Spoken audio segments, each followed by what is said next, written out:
আসসালামু আলাইকুম সুপ্রিয় দর্শক মণ্ডলী। আজকে জুলাই অভ্যুত্থানের 2 বছর পূর্তি অনুষ্ঠিত হলো।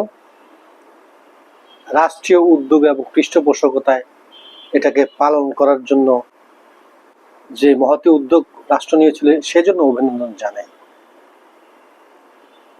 কিন্তু অনুষ্ঠানটি পালন করতে গিয়ে যে বিচ্যুতিটা বেরিয়ে আসলো সেটা নিশ্চয়ই কোটি কোটি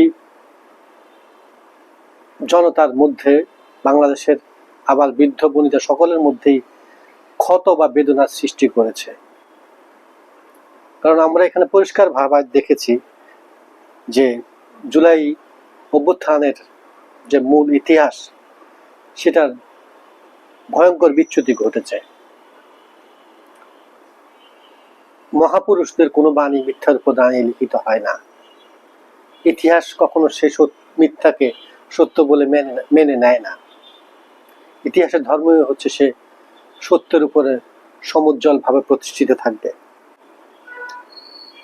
জোর করে তো ইতিহাসের অংশ হওয়া যায় না, বা ইতিহাসের খাতায় নামও লেখানো যায় না। যেটা করা যায় সেটা হচ্ছে ইতিহাসের বিকৃতি। ইতিহাস দাঁড়িয়ে থাকে সত্যের উপরে এবং ন্যায্যতার উপর ভিত্তি করে। ইতিহাস কখনো অযোগ্যতাকে বা মিথ্যাচারের উপর সেটির আলোক উজ্জ্বল ইতিহাসকে ম্লান করে না। ইতিহাসের ধর্মই হচ্ছে সত্যের উপর দাঁড়িয়ে থাকা। তো আমাদের আশার আলো এই জায়গায়, মহামান্য প্রেসিডেন্ট বিষয়টা অনুধাবন করেছেন, যেখানে আবু সাইদকে পর্যন্ত উপেক্ষা করা হয়েছে, এক দফা ঘোষণার বিষয়টিকে বিতর্কিত করা হয়েছে। আমরা দুঃখিত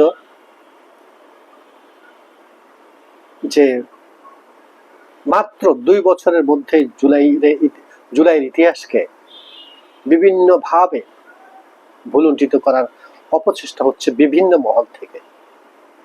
আমরা বিশ্বাস করতে চাই মুক্তিযুদ্ধের ঘোষকের দল বর্তমান সরকার হিসেবে যারা আছেন তারা অবশ্যই ইতিহাসের সত্য অধ্যায়টাকে তুলে নিয়ে আসবেন, মহামহিমান্বিত করবেন জুলাই 36-এর বিপ্লবীদের জীবনীকে, যারা উৎসর্গ করেছিল জীবন, সমস্ত কিছু। সবাইকে শুভরাত্রি। আসসালামু আলাইকুম রহমতুল্লাহ।